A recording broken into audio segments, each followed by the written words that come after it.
Well, welcome to Tapping, the Arkansas Paranormal Network. Hope everybody's having a good weekend. Well, I can talk. I know I've been away for a while, but you'll be hearing me more for the next 4 weeks, 3 or 4 weeks. Uh, we'll be having another show tomorrow night at about 8 o'clock, and stay tuned for that. Tonight we'll be talking about haunted places. In no particular place, just haunted places, and hope everybody will enjoy it. Hey, I'm setting things up in the Facebook area. That way people can join us from there.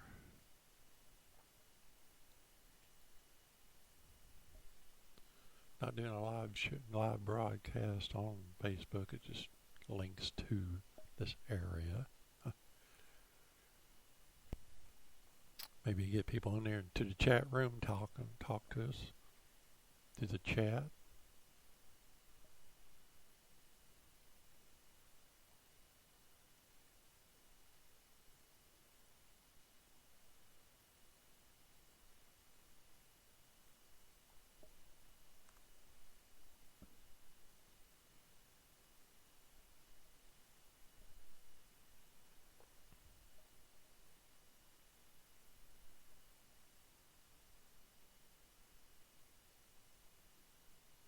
All right, we'll be talking about some haunted places. Like I said, it doesn't really particular anything. It's just kind of here and there, shooting about all over the place. And I will be talking a little bit about the portals and doorways, and to close out the deal. Thought I had a little more. I've got quite a bit of stuff here about. I've got some haunted military bases I can talk about here in just a little bit, and and but anyway, like I said, I hope everybody's having a good weekend, and hope everybody will have a safe Merry Christmas and a New Year's coming. Boy, this year just kind of went really quick, so seems like each year it gets quicker and quicker and quicker, and then here you are starting it all over again. So yeah, but anyway. Yeah, everybody's noticed I'm not a real big podcaster. I like to get on and talk about different things here and there, and I don't do a podcast as often as many, but when I do get on here, it's very interesting stuff. So, and it may be some that you've heard before, but anyway.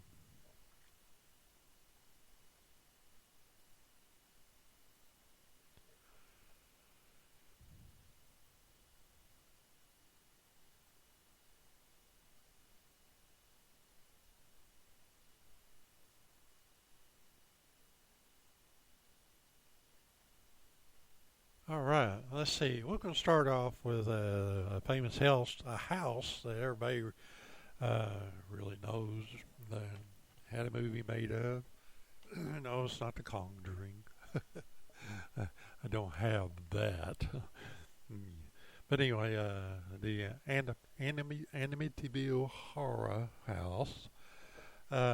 This house on 112 Ocean Avenue in Amityville, New York, an upscale Long Island suburb, was the site of a brutal family murder in which 23-year-old Ronald DeFoy Jr. shot and killed his parents and four young siblings on November the 14th, 1974, but much younger siblings on November. Double check that. But much of the legend surrounds the home. From the family who moved in a little over a year after the murders, George and Katie Lutz and their four children, knowing about the tragic event and that had taken place, agreed to see the property, including the 4,000 square foot house, waterfront access and a boathouse, heated swimming pool, and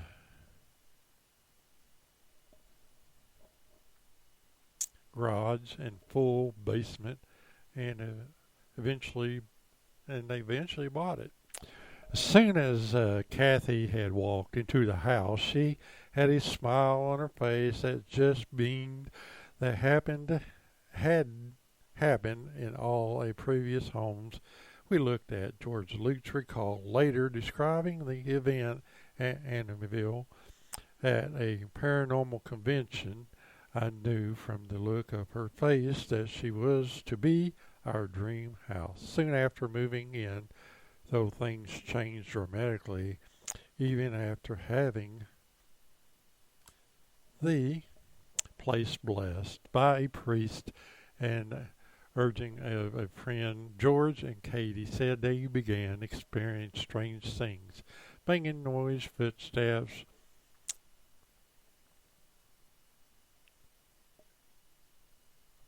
any family members' movements, mysterious and previous odors, green and jello-like substance leaking from the walls, toilet water turning backwards, swarms of houseflies and eyes peering in from outside the window. Even the family's behavior began to change. George was often sick, went days without bath, and lost weight, while Katie had consistent nightmares. The children began to fight with each other. After the disturbance worsens, the Lutz decided to leave the house temporarily, but the night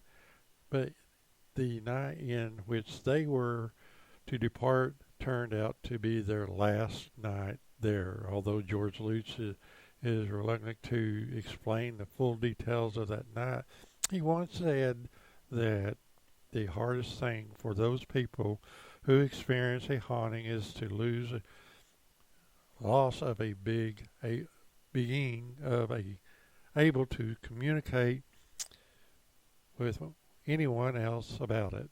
It's not like talking about it. It's not understood, and when it happens to you, you become an alien to everyone else. The Lutz entered an account was later dismissed, and the fabrication by the paranormal investigators. The late Dr. Stephenson Kelvin.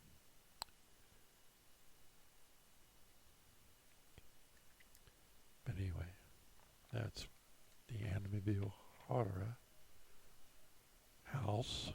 There's also the Queen Mary, the former luxury ocean liner and warship nicknamed the Gray Ghost. The Queen Mary was purchased by the city of Long Beach in 1967, transformed into meal and a guide walk around the ship. Paranormal hotspots can run up to $109. Among the ghosts reported still hanging around, and a sailor who died in the ship engine room, and a lady in white, a child, and children who drowned in the ship's pool. Oh, and here's one some people don't know about, and a lot of people do. You never know. The Tower of London, erected by William in the 11th century, the former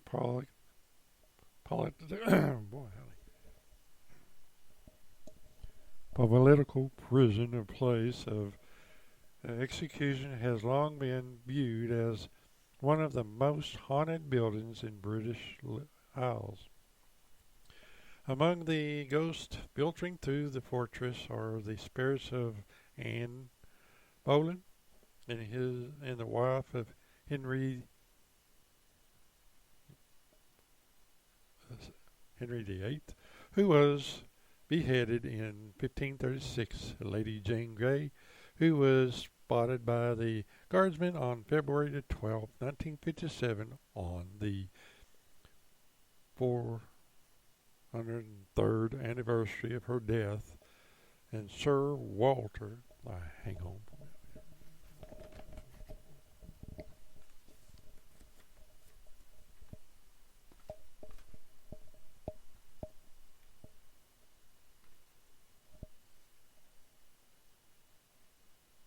Sir Walter Raleigh. The first ghost alleged spotted in the building was Thomas Becket in the 13th century.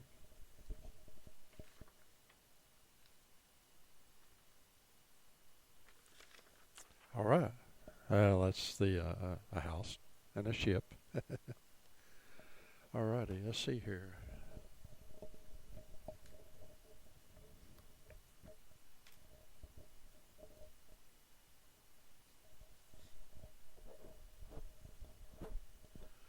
All right. Let's see. We're going to hit some military bases here, and let's see what we got here. Fort Leavenworth, the most haunted base in the Army. Wow. Okay. Right here in the United States. All right. Let's see here. Fort Leavenworth is a short trip from Kansas City International Airport. Those signs, since the countryside, the post itself is beautiful, with bronze monument to the days gone by visible from the main road, and grand oak trees littering the parade field, and people on base are an electric group, just like any other post around the nation. And so are the ghosts. Leavenworth claims to be one of the most haunted forts in the Army, home of the friendly, helpful ghosts, as well as one that are not so friendly. Established in 1827 and the base to the protect the Santa Fe Trail, Leavenworth has a rich history.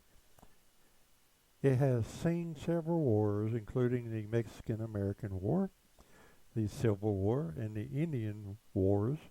It is also the original origin of the Buffalo Soldiers and the home of one of the most noble military prisons in the nation, United States Disciplinary Barracks. The old barracks, completed in 1921, the barracks housed prisoners in cell blocks that from a central structure. Administration buildings were separate structures within the walls. The barracks of the original facilities, known as the castle, were torn down in 2004. Or 2004, I should say. But, if we can get the pages.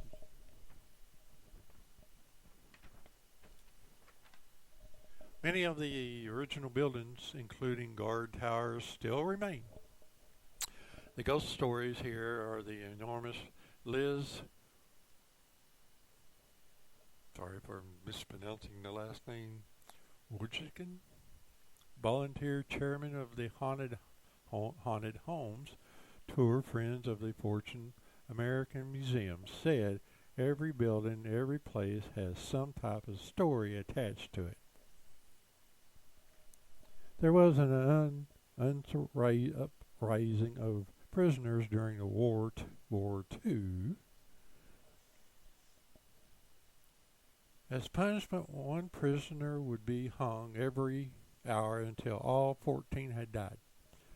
But because the gallows did not have enough space for everyone, one of the elevator shafts in an administration building was used instead. Since then, the military police patrolling the area have heard screamings coming from the shaft when no one is around. The most notorious story concerning the barracks is one surrounding a water tower. Watchtower, not water tower, watchtower. Tower 8 probably has the majority of the stories that are related to ghostly appearance or apparitions inside of it. The tower, one of 12, was not renovated within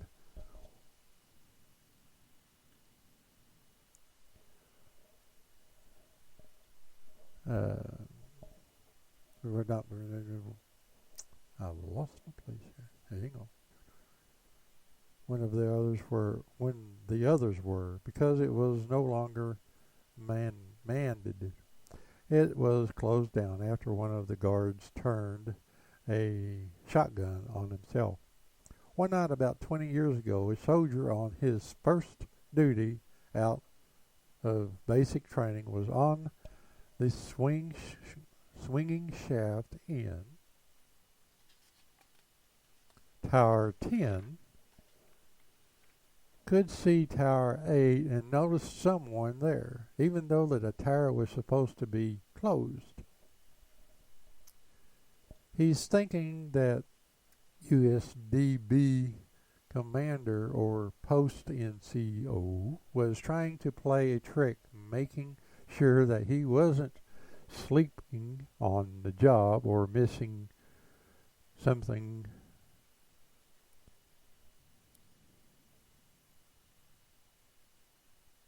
He called over to the control tower and said he saw a person in Tower 8 and to knock it off. The soldier went through the process of determining what it was not. It wasn't a tree limb or trick of a light. Someone was in the tower. When the prisoners didn't leave, he called control again. Well, the second time the clerk didn't know what to do, because now twice this new MP is like, cut it out.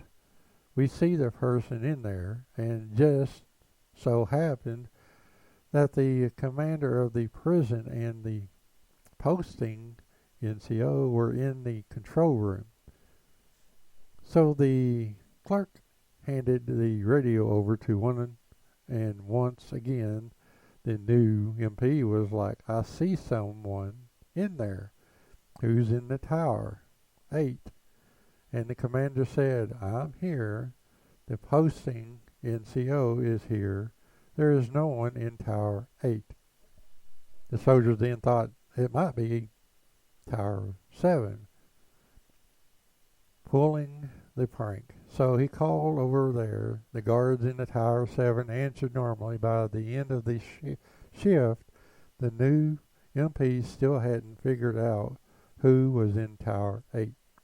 But his relief told him about the guard who committed suicide there, and he had been seeing a ghost.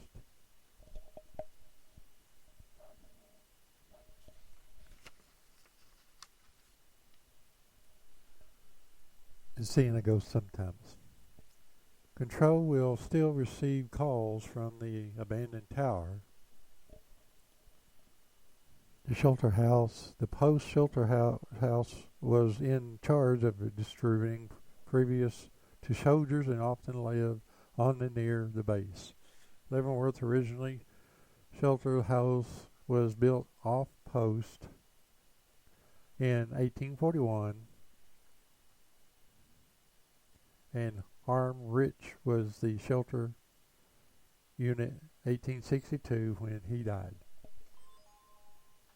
There are several stories associated with the shelter house. Mysterious female ghost is sometimes spotted in the house, and sounds of a ball or dance coming from the attic. More recently, a family recited that the house put in a work order to repair a door and had been painted shut.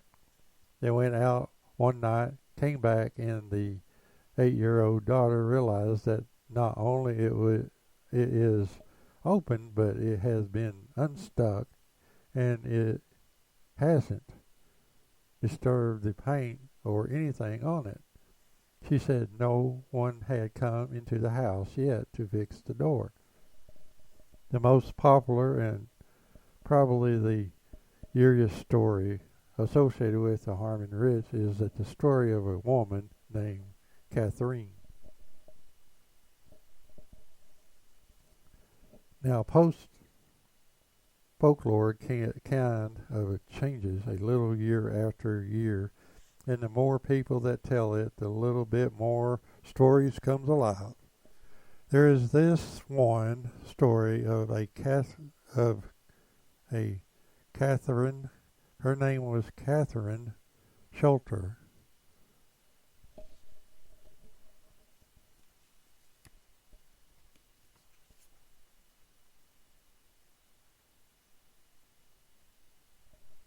She is known to roam the cemetery and the golf course that right next door.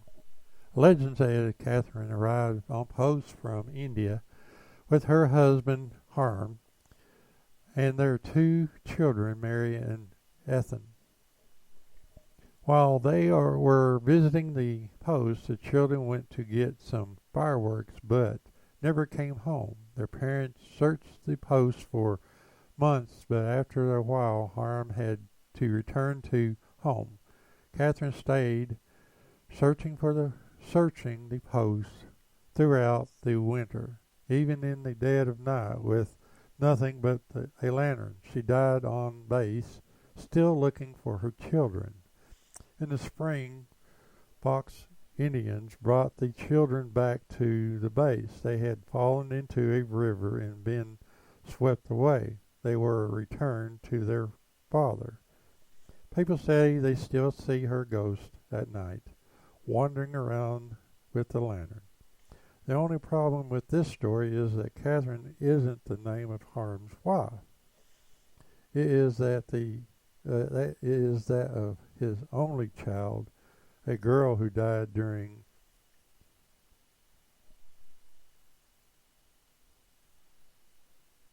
the entire family is buried in Fort Leavenworth National Cemetery. So, who is the apparition of this searching woman? And this lady is doing research. When I took over the haunted Fort Leavenworth tour, there were a lot of questions, so I am slowly trying to go through everything.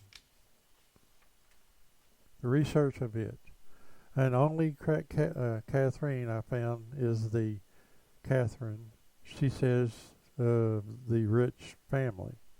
Whoever the woman may be, base folklore encouraged those who encountered her to let her know that Catherine and Mary was returned to their father and she can rest now. The Rookery.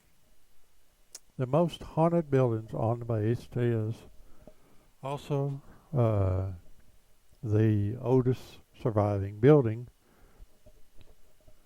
on the oldest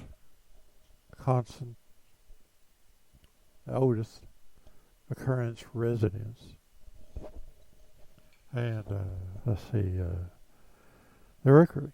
The building was originally used in the commanding officers' quarters and then later for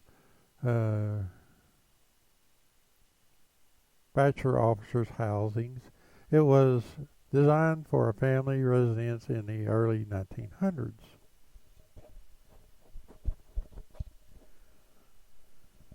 One of the questions I have often get is that I've lost my place again.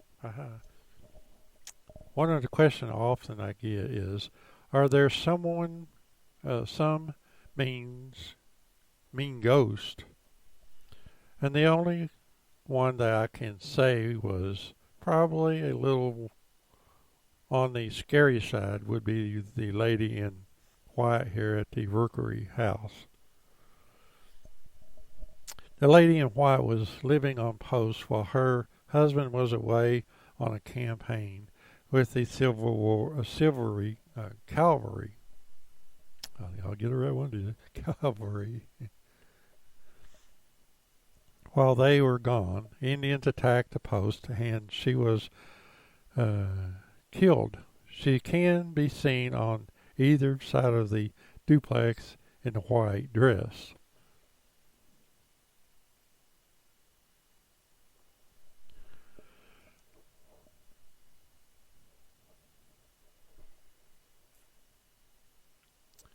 With long, scraggly gray hair, she is known to scream and chase anyone she sees. But the lady in white is not the only ghost in the house. Former resident Carl's Manzu and his family had some interesting experience while living there. The first happening was his wife saw the apparition of a man in white she described as a Western-style shirt and vest with burlap or tweed pants. Later in September, the family was visiting Fort Scott and bought a book on the ghost of Leavenworth. As I'm driving back up to the highway, coming back to Kansas City, my wife goes on, "Oh my God, I am thinking there's a deer in the road or something happening or whatever." And I said, "What's the matter?" And she goes, "This is who I saw in the matter." And she goes, "This is who I saw in the basement," and it is a picture of Major Alden Moons says. Major helped oversee the construction of Fort Riley in 1853 and was the quartermaster of Fort Leavenworth while serving as a quartermaster. He lived in the Rookery. He died at the Fort Riley during the outbreak and is buried there, or he is buried there. But his ghost returned to Leavenworth residence. The family heard and saw other unexplained noises and apparitions while living in the house.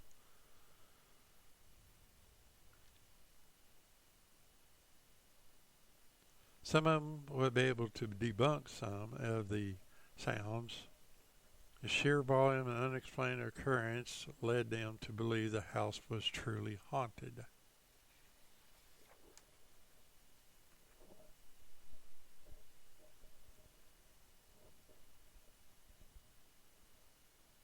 They contacted with a paranormal investigation team that came to look at the house in 2010.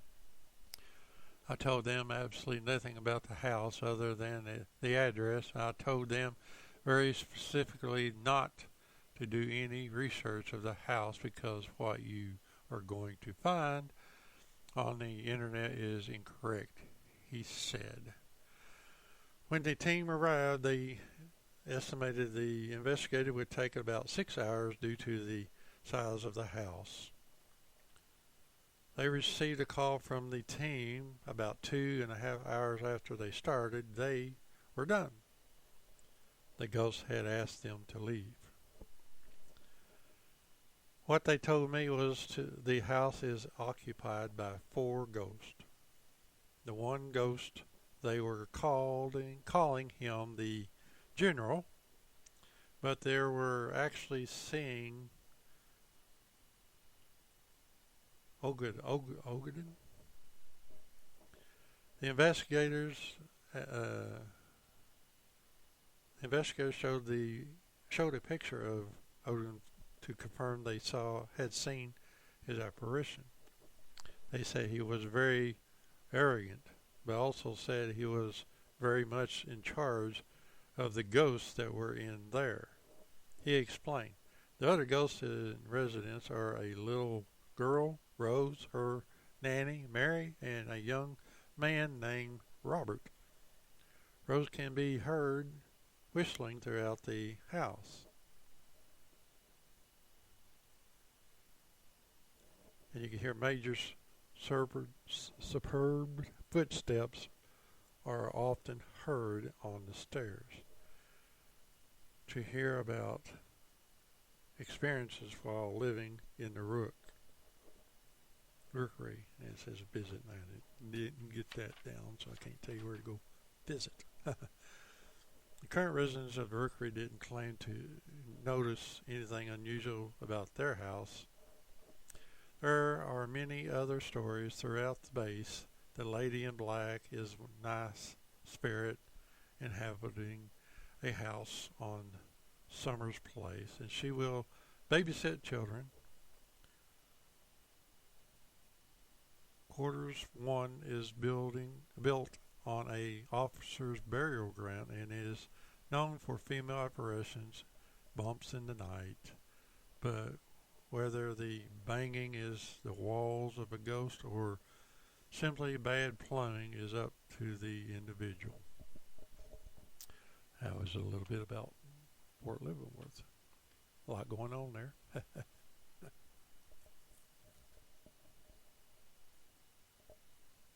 I don't think I want to read the book. I'll read that when I need to do something else.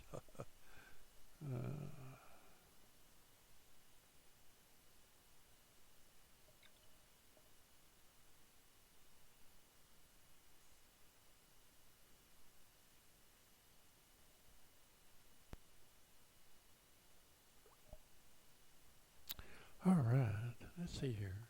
Now,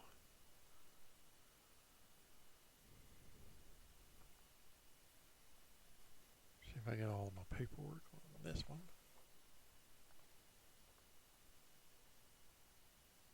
Okay, there's more. See.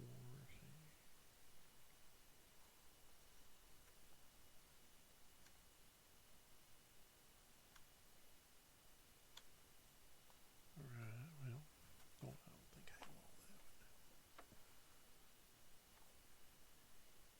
I'm trying to go through this stuff.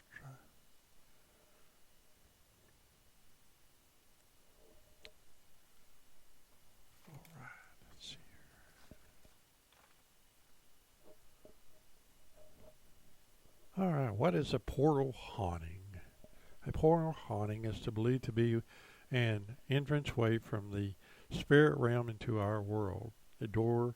Some ghost hunters believe that portals exist between the physical and spirit worlds, and it has seemed to gain ground with the movie Poltergeist. But portal hauntings is widely debated among the paranormal investigators. As little is yet known to verify their existence, so the idea of doorways existing to allow entrance into this plan from another is merely conjectured at this point in time. Well, I don't know about that. I know, as being a paranormal investigator, I know there's several. We've run in several portals.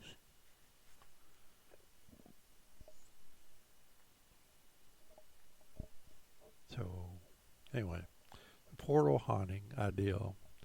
It's the theorized that portals act as a door for ghosts and spirits to cross over from the other world into the physical realm, that they must have such a path to gain entrance to the physical. The portals exist, then, if portals exist, then it is that haunting paranormal activity would increase near these doorways into our universe, if true. Portal hauntings might be indicated invisible gateways between the earth and other dimensions, even other worlds. Yet no one knows for sure if portals actually exist, and if so, what they may be.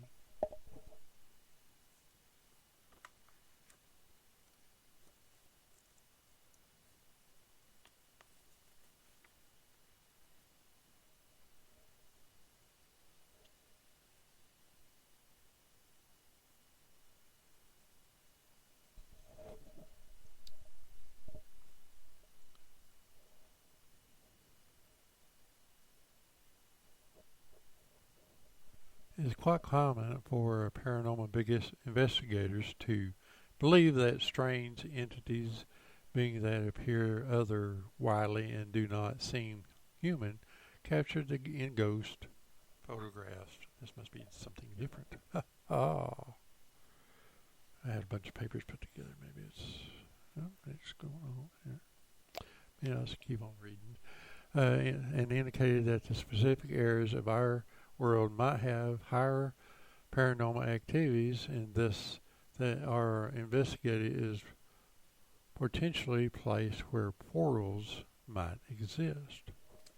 It is believed by some ghost investigators that the portal haunting has a high occurrence around graveyards or near underground waterways, perhaps due to the increased energy being caused by flowing water over rock. Some have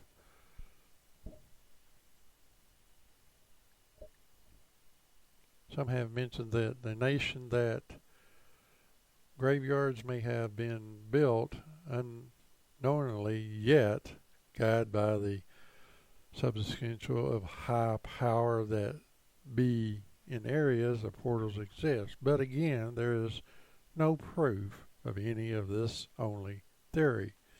Portals have a near-death portals and the near-death experience. It is interesting to note that most near-death experiences recall going through a tunnel of light during their crossing over from this world to the next is a tunnel of light. One of these real spirit portals, and can it work in a opposite direction as a two-way door for higher spirits?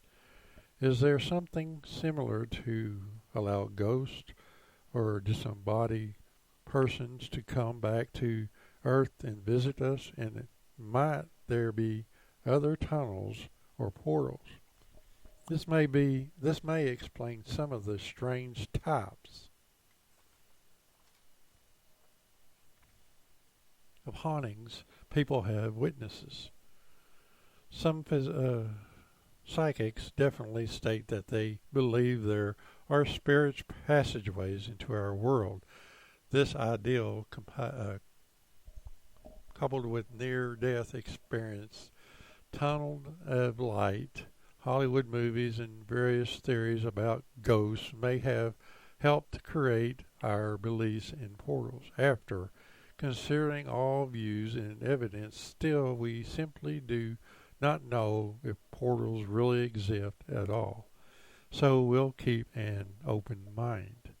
Finally, we should note that the ghost photographs may ghost hunters, especially novices, strangely believe in the ideal of vortexes as evidence of these portals. For those who believe that the doorways are being photographed, we do not know either way. A vortex will usually appear as a streak of white mist and can often be confused with photos of accidentally photographed camera straps captured hanging in front of the lens.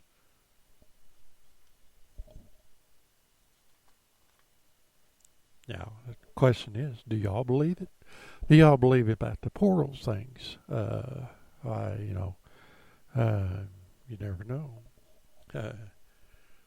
I've seen so many things that I cannot explain, and why certain areas that things come and go, or it's just weird things.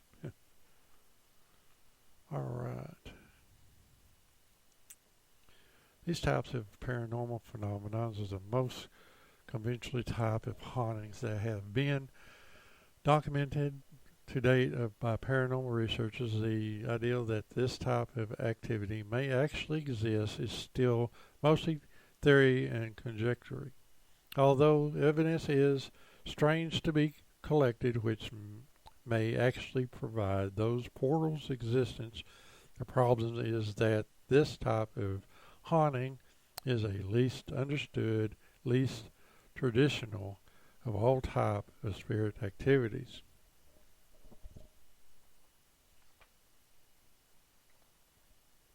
Many ghost researchers reject theories behind portals because they do not fit into their accepted ideals of haunting places.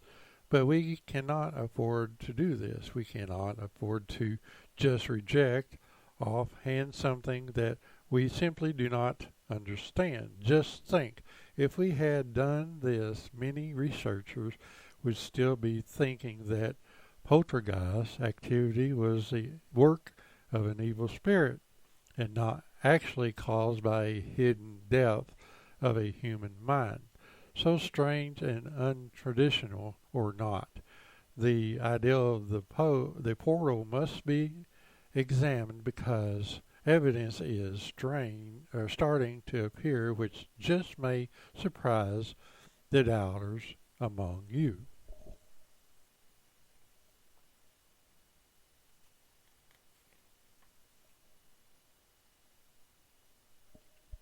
The idea of a portal and a doorway in another dimension is not a new one.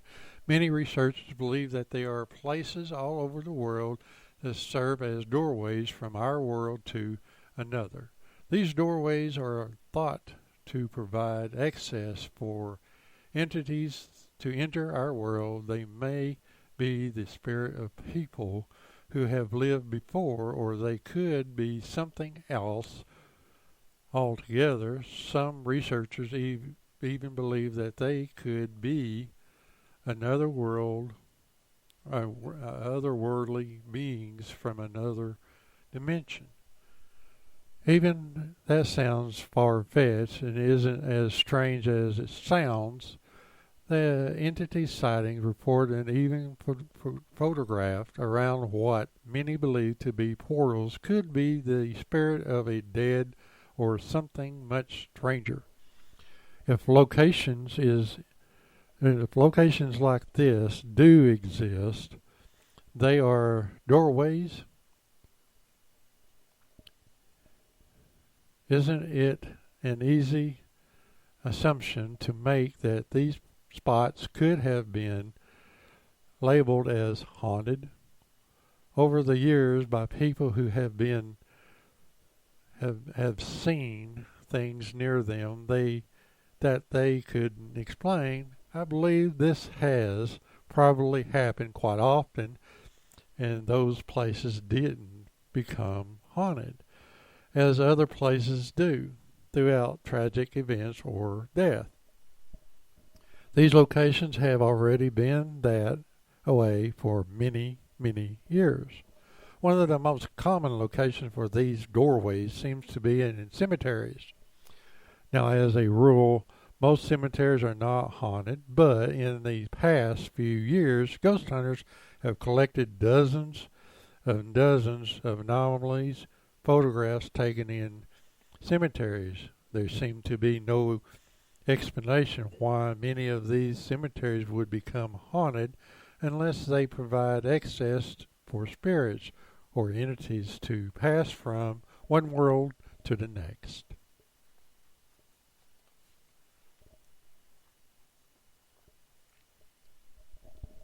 Of course, some of the cemeteries are haunted in the traditional manner. Is the ones that aren't which cause the puzzle. It is possible that those sites were haunted long before the cemetery was located there. It is possible that the psychic draw of a area was what caused our ancestors to locate the cemetery there in the first place. They may have felt there was something or spiritual about the place, and without realizing why, they placed the burial grounds there and made it a protected place. The Native Americans choose their burial grounds in this manner. Although they did it consensually, they found a place to bury and honor their dead, which they felt was most closely connected to the next world. Many of these locations are now considered to be haunted or at least inhabited by spirits. So why not our own cemeteries? Could our own cemeteries access the ancestors have not chosen this site for our own burial grounds in the same manner? In an unconsciously way, these doorways could be passages to the next world, and the entities captured on film here could be the spirits of the dead, passing back and forth between the worlds, or they could be something far stranger. Graveyards are not the only place to find the doorways. They exist in other places too. In fact, those doorways and the strangest entities that came through them may just be the explanations for many of the sightings that have plagued the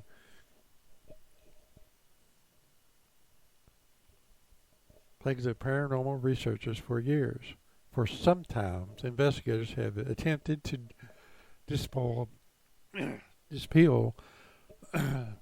the sum of the myths. Sorry, I get choked up quite a bit here. That's the ghost or evil, that they hurt people. But what if we were wrong at the least? There are certainly cases of people being injured in a haunting, but most of these cases boil down to let's see here.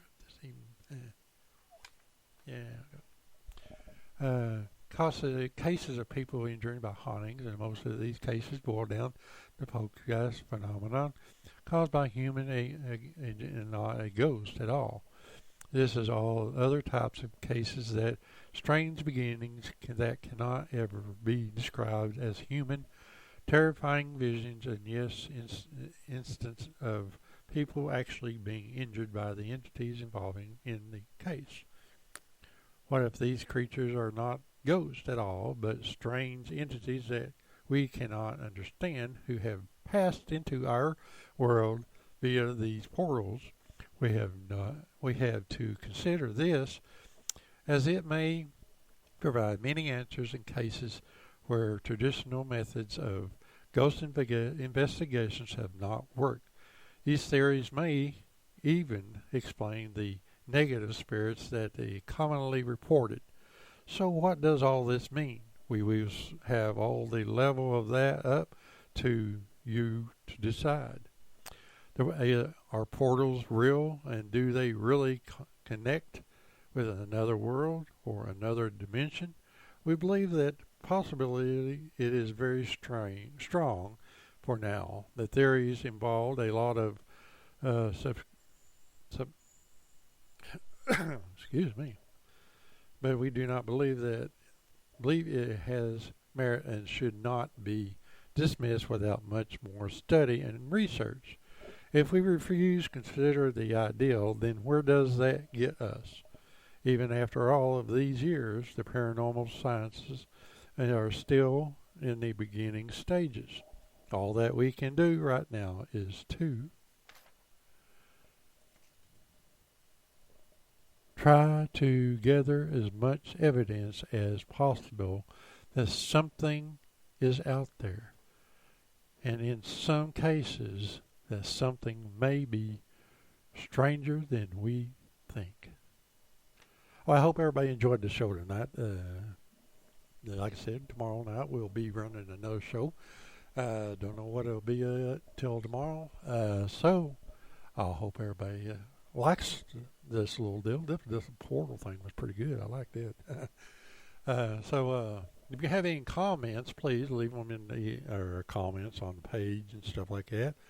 And if you want to listen to the show again, go to the Spreaker and look us up and download it, like us, follow us, all that, get us our ratings up, and hopefully we can bring you more and more and more. And hopefully one of these days I'll get everything lined up and we can actually have callers. I've been working on that. Oh, well. All right. Hope everybody have a safe work week. Work weekend. I keep on saying work weekend, but weekend. Of course, some a lot of you they probably did work. But and we'll see y'all tomorrow. Be safe out there and happy hunting.